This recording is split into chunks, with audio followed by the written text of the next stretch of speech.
Before we start, did you know that PragerU Kids offers free videos, books, and lessons on history, civics, and financial literacy? Economic Game Changers introduces teens to both the visionaries who shape how we think about economics and also those with destructive economic ideas. Watch more episodes and learn more at PragerUkids.com. On October 24th, 1929, also known as Black Thursday, the stock market went into free fall. Panic selling continued for the next few days, and years of risky investing with borrowed money quickly unraveled. Fortunes were wiped out and banks collapsed.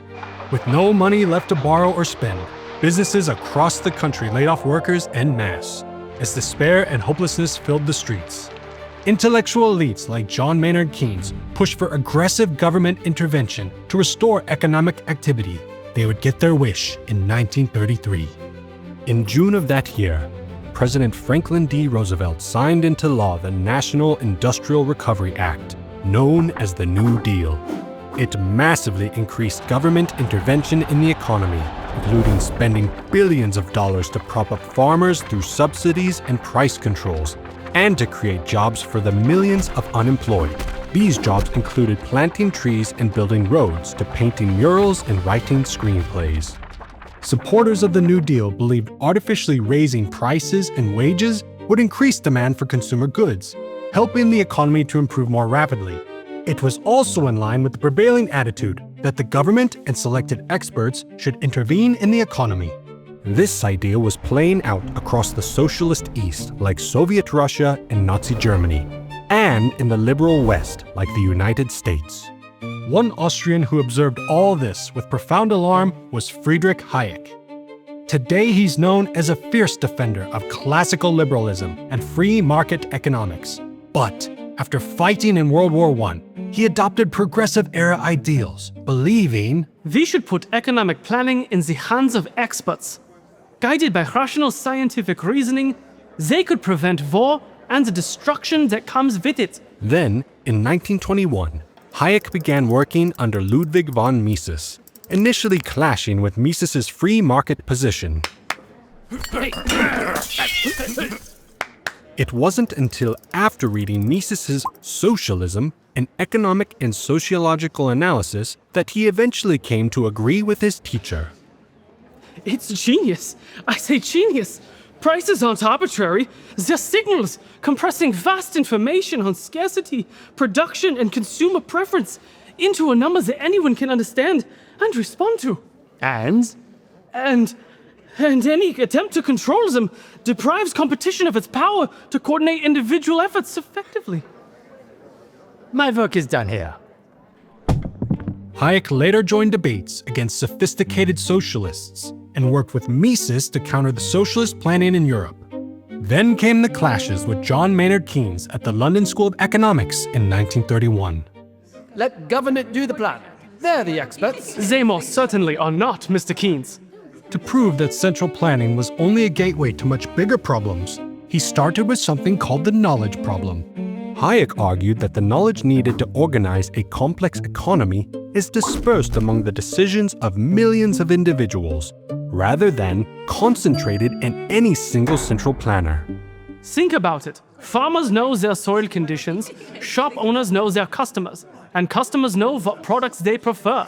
They are the real experts, not the central planners.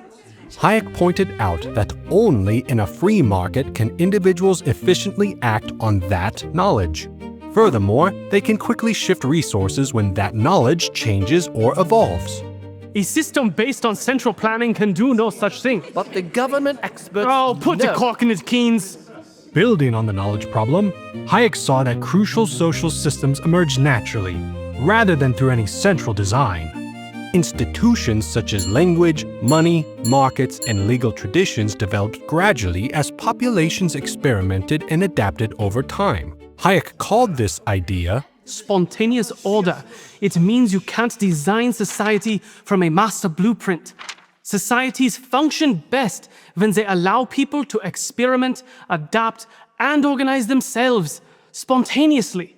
He argued that markets also work best as a discovery process with competition.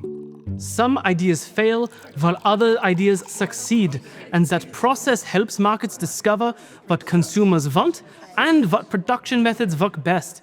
What's more, the coordinating power of the free market is a bulwark against another power, government tyranny. This led Hayek to eventually write his most important work, The Road to Serfdom, written during World War II and published in 1944. It was his warning to the West that giving up its economic soul to committees of experts would lead to the loss of all other freedoms. Personal and economic freedoms had already vanished in Nazi Germany and Soviet Russia. Hayek argued that it was market competition and limited government that made political freedom possible, not massive government bureaucracies. Wake up, people! Clear, predictable rules enforced by limited government are one thing. But central planning requires giving the government incredible power. Do that, and you risk losing the very liberties that made us free and prosperous in the first place. After the war, many across Europe and America thought the government efforts that helped countries to ration scarce resources during the war could now be used to fight poverty or protect incomes during a recession. Hayek, however, only saw Danger! Danger! Danger! Wake up, people! You need to see what's happening around you! through the Cold War and into the 21st century. Hayek lived on through his arguments. Alongside Mises and other Austrians, his work still warns against socialism, while defending the relationship between law, liberty, and free markets. Next time, we meet another Austrian, a colorful maverick of a man who made a peculiar proposition about capitalism. Destruction. It is a defining feature of capitalism. Yes, I said it. Destruction. Thanks for watching this episode of Economic Game Changers. Become an expert on economics and financial literacy in no time, with more episodes like this at PragerUkids.com. Parents, subscribe today.